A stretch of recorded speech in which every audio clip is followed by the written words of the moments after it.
Welcome to another weekly video lesson. This week we are going to be covering meal planning. Today I'm going to be going over how to make a healthy meal plan, what the benefits of meal planning are, and what you should consider including in healthy, balanced meals so that you can work to achieve your health goals. So follow along. So right off the bat, I want to cover the benefits of meal planning. First and foremost, having a meal plan and sticking to it week after week can save you money. Oftentimes, if we don't have a meal plan, it's likely that we end up dining out or ordering food in because it's quick and it's convenient. However, that can be more expensive than having a well thought out weekly meal plan and following through with that at your evening mealtime. Second, oftentimes meals that we're going to have at home will be higher in nutrients and lower in sodium, fat, and calories compared to if we are going to be dining out.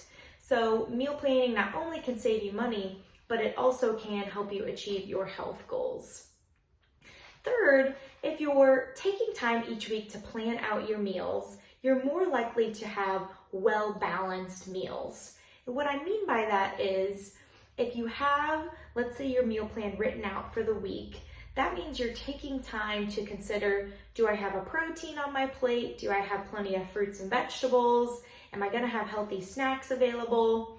That helps you feel like you have healthy options available to you throughout the week, and you don't have to opt for quick convenience meals that might not be as balanced. Lastly, meal planning can help you feel less stressed throughout the week. If we have too many food decisions, for example, if you don't have a meal planned for dinner tonight, you might feel that you have a ton of options to choose from, whether that's random miscellaneous pantry items you have that you could put together, or you could dine out, a plethora of options. That could be stressful. Whereas if you have an exact meal plan that you'd like to follow for the week, you have less items to choose from, you know that you have a plan going into that evening, and healthy eating can feel less stressful and less overwhelming in the moment. Okay, so you know the benefits of meal planning. You might be motivated to start doing it, especially if you're trying to improve your health or improve your diet in some way. So the next step is how to execute a healthy meal plan each week. It might seem overwhelming or complicated, but we're going to break it down today to make it seem a little bit more simple for you. So the first step I want you to take time to do is sit down one day a week, spend 10 to 15 minutes planning ahead for the next week. What I mean by this is sit down and look at your calendar for the coming week. Think about how many meals that you will need to prepare. Will you need breakfast? Will you need lunches? Are you going to be bringing your lunch to work? How many dinners will you need? Will the whole family be eating with you? Will it just be you, one person that you're preparing for? Do you have any social events that you'll be dining out? Can you have any evenings where you might have leftovers? That way we narrow down and understand how many meals exactly do we need to plan for. That's going to be first step. That way we don't under-plan or over-plan to where you don't have enough food or you have too much food at the end of the week. Now, I do want you to factor in leftover nights, social nights, and even potentially a no-cook night, if you will, where you might, like I said, use leftovers or put together something super quick and easy that you have in the freezer. So meal planning and preparing healthy meals doesn't have to be super involved every single evening, but we need a plan going into the week to feel confident and to know what we need to be preparing. So now that we have a plan, we know how many meals we're responsible for, and we know what groceries we already have, the next step is to make your grocery list for which ingredients you're still going to need to purchase. So you've decided, let's say that you know you have a whole grain pasta in the pantry. So we're going to have a pasta night. Let's say then you want to add in a lean ground turkey for your protein and maybe some added veggies such as diced tomatoes and spinach to your pasta, and you need to pick up your favorite jar of pasta sauce. So you started with a staple that you already have in your pantry, and then you figure out which additional components you still need to purchase. So take time to decide which items you need and put together your grocery list so that you know exactly what you need going into the grocery store. Again, this will make it a lot less stressful in the moment to choose your healthy food choices. Another tip that I want you to consider is choosing some new recipes to try in your meal plan, especially if you're trying to improve your diet. It might be necessary to look at some of your favorite comfort food meals and adding some of those into your meal plan, but also trying maybe some new, healthier recipes. So that way you don't feel overwhelmed in completely trying a whole new menu every week, but you know you're taking steps to making your diet more nutrient dense. So remember, it's okay to rely on some of your tried and true, maybe family favorite recipes, but also try to get out of your comfort zone and try some higher in nutrient recipes that include lots of lean protein and fruits and vegetables.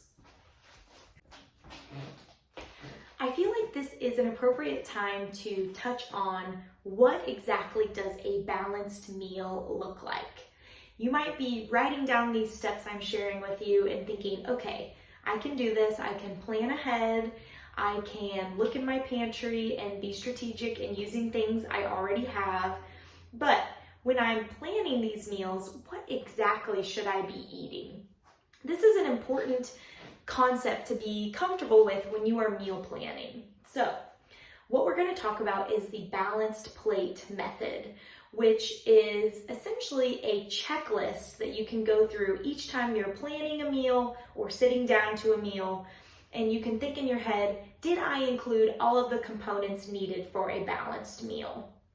So the goal here is to have one protein source on your plate. That can be more traditional proteins such as meat, lean beef, chicken, turkey, all sorts of options there. Or it can be maybe a less traditional protein such as beans, lentils, tofu, or seafood. Second, we always want to have a complex carbohydrate on the plate. And examples of these would be any whole grain, such as oats, brown rice, whole grain pasta, whole grain bread, or those starchy vegetables, such as potatoes or peas. And third, we want a healthy fat on the plate. So what this looks like would be a monounsaturated fat, such as olive oil, avocado oil, or a nut butter, like peanut butter or almond butter. This can also be a variety of nuts or seeds. Lastly, we want to make sure you always have a fruit or vegetable on your plate. So if you're not using your starchy vegetables as your carbohydrate, we need to make sure that you also include a fruit or vegetable of some kind to go with your meal. Now, that's a pretty simple checklist to go through in your head. So when you're planning a meal, you can think, do I have all of these components? If you don't meet these requirements every meal, it's still something to keep in mind as you're planning, so you don't have a meal that might be unbalanced, such as a very starch-heavy meal or a very protein and fat-heavy meal without carbohydrates. So these are factors to keep in mind when you are doing your meal planning. So let's go back to our spaghetti example. You're using your whole grain pasta. That's going to be your carbohydrate. And then you're going to choose your ground turkey as your protein. You are going to maybe saute or toss the noodles in an olive oil, or you could even roast some vegetables in a heart-healthy oil, and that can be your fat. And then we're going to include some spinach and extra tomatoes and our red sauce for our vegetable. So it doesn't always have to mean that you are having a meat, a vegetable, a tablespoon of fat, and a cup of brown rice on your plate. You can make mixed dishes to fit this balanced plate criteria as well. Now, I just have a couple other tips that I want to share with you that make healthy meal planning and preparing healthy meals easier. First, I want to discuss a regular grocery shopping schedule. So, of course, it's easier to, whenever you have a free moment, planning to run into the grocery store and get some things that you need. However, it tends to work a little bit better if you have a pretty regular grocery shopping schedule. And what I mean by that is you have a certain day of the week that you devote to kind of doing our steps for meal planning, and then you have a certain day of the week that you devote to grocery shopping.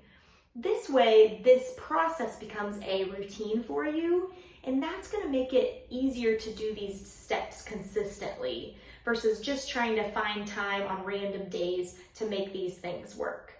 So try to get on a regular grocery shopping schedule. Luckily, nowadays we have services to where you could order online and go pick up your groceries, maybe on your lunch break or on your way home from work.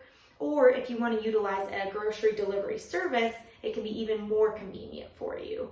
So see if there's some services out there that could make this easier for you, less burdensome to do every week, but try to keep it on a pretty consistent schedule. And lastly, I want to talk about using healthy shortcuts. What I mean by healthy shortcuts are using convenience items that can make healthy cooking and preparing meals a little bit easier for you. A perfect example of this is using frozen vegetable blends. So let's say you want to do a taco night or a fajita night, and instead of having to purchase a bunch of different bell peppers and onions, you can just go to the freezer aisle of your store and find a blend of fajita vegetables, saute those on your stove, pair them with the rest of your fajita or taco ingredients, and you've included a vegetable without much work. So try to find those really quick, healthy convenience items and add those to your grocery list each week so that you don't feel like you have to prepare everything from scratch. A couple of other examples I can think of would be items like tuna packets or individual cups of hummus or guacamole that you can use for healthy snacks. Find those items that you can grab and go that make putting together a healthy meal a little bit easier, because then you're going to be more willing to do it if it doesn't take as much time and effort each time you need to sit down to prepare a healthy meal or snack. Thank you so much for following along with this week's weekly lesson. My name is Annie. I am one of the registered dietitians at the KU Weight Management Program, and I will see you next time.